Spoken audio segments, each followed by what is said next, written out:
Today, I'll show you how to buy a product on Gumroad, whether you're a first-time shopper or a regular user. This step-by-step guide will make the process quick, simple, and secure. Start by opening your browser and going to gumroad.com. Once you're on the homepage, click Login at the top right corner. For an easier login, choose the Google sign-in option and select the account linked to your Gumroad profile. This way, you don't need to remember extra passwords.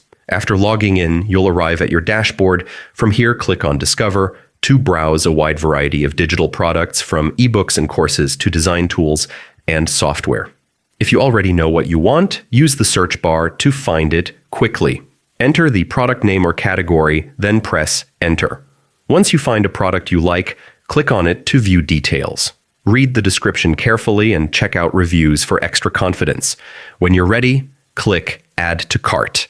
You can continue browsing or move directly to checkout. At checkout, review your order to make sure everything is correct. Enter your payment information accurately to avoid any issues, then click Pay. Your purchase will be processed smoothly, and the product will be delivered directly to your Gumroad account. And that's it. With these simple steps, buying on Gumroad is fast, safe, and happy.